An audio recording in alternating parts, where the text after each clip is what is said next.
Alright, what the crap is going on again? As the epic music fades, we should go into the live portion of another battle here that I will just let you watch. And then earlier when I actually played the battle and went back and watched the replay is when I actually commented the tactical part of it. So I'm not going to talk through tactics at this point. Last time we talked about Rome 2 when I was on the live portion of the battle, and I think this time I'd kind of like to talk about what you'd like to see on this particular show, the Heir Talks show. So I have a few requests out there right now. I have people requesting obviously all the time for me to show them tips if they're beginners. And one of the main requests that I'm going to try and fulfill was from a fan named Dimitri. And he asked me for some tactics to help fight against matchlocks on Shogun 2.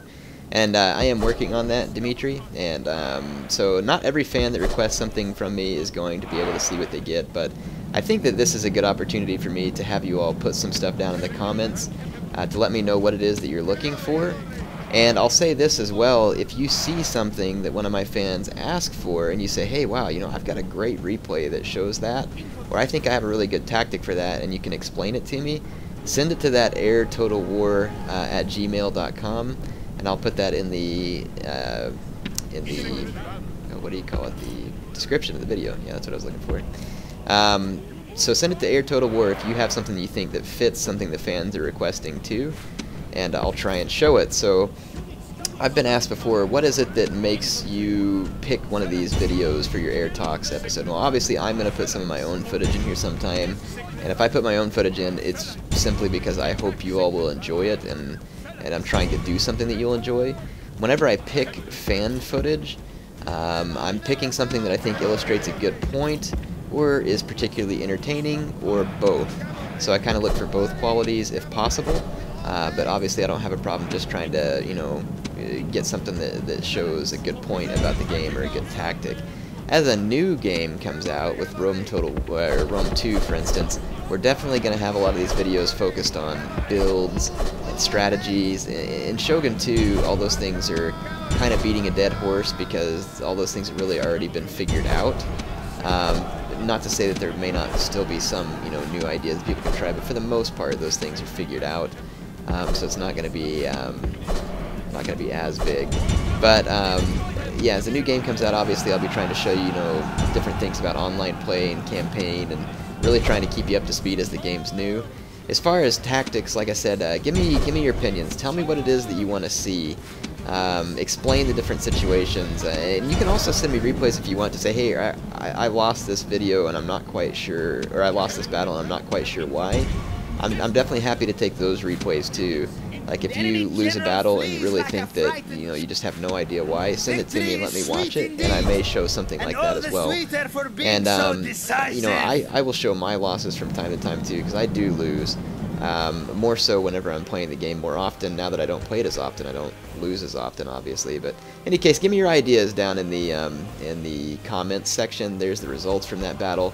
And of course, here in just a second, I'm going to pick up with the commentary on a little bit about the tactics that I used here and why, and maybe where I or my opponent could have done better or worse. So I hope you enjoyed this, and I'll let you enjoy that commentary now. Alright, so you saw the first live battle. I didn't actually save the replay of it because I thought it was pretty straightforward. You know, you got to see the mistakes that my opponent and I both made there. I went back to the lobby after that battle, and he was hosting another game, so I decided to join it. I don't often get to, you know, play the same person more than once on Rome Total War, and it's kind of fun to play each other more than once because sometimes it creates interesting dynamics. So that first battle, obviously, was pretty darn close. And this one, he told me to choose the faction first, so I chose Carthage, because I feel pretty comfortable with them.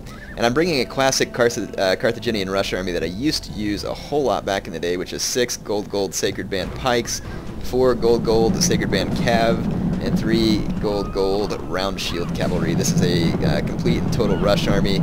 I started off by executing pretty poorly, forgot to not sprint my cavalry, so they get all mixed in with my infantry. But that's okay. I'm still at such a distance that I'm not at any threat from the enemy archers at the moment. So my opponent sees that I'm rushing, and you know, he's reforming his army, moving his cav, putting his guys into phalanx because he knows that I'm about to try and steamroll him. So what I'm going to do is I feel very confident that my men can take his one-on-one, so I'm going to shift my men down his line and leave some leftover troops on this flank because he's massing his cataphracts to one flank. So you're going to see me immediately react by placing these two Sacred Band pike units facing his incoming cav attack. And at the very least, even if he doesn't charge into these infantry units, it's going to slow him down. I've taken my men out of guard formation so that they will push into his pikes. In that first battle, I left my pikes in guard formation because I knew that mine were inferior, and I just wanted them to hold their ground for as long as possible. So here, since my men are pushing forward, as soon as they get to his men, they'll start thrashing them. And you can see that I've engaged him all the way up the line. I take my round shields, or at least try to get around the edge, and I accidentally mis-microed them. So mistake there. I'm going to go after his archers. I am going to break some of them loose and go after his archers. That was pretty much the point of my round shields here. He tries to outflank me here, so I'm going to go ahead and react to it. And then he gets a charge in while I was reacting to that, catches the Sacred Band here, but doesn't really get a great charge for some reason. So I'm going to go ahead and engage him there. And here you're going to see me quickly react. I was also micromanaging my round shields, which are after his archers now. And then back down to over here, you're going to see the overall battle. The infantry fight's already swung to my favor because my guys were not in guard formation. I outflank his cataphracts over here, cause an instant rout, similar to what he did to mine in the first battle. And now my infantry is also engaged with his cataphracts. And my Sacred Band will do quite well against his cataphracts in a melee, even though I've got them facing the wrong direction there. They have a bonus versus cav. Plus his guys are going to be scared just due to numbers at this point.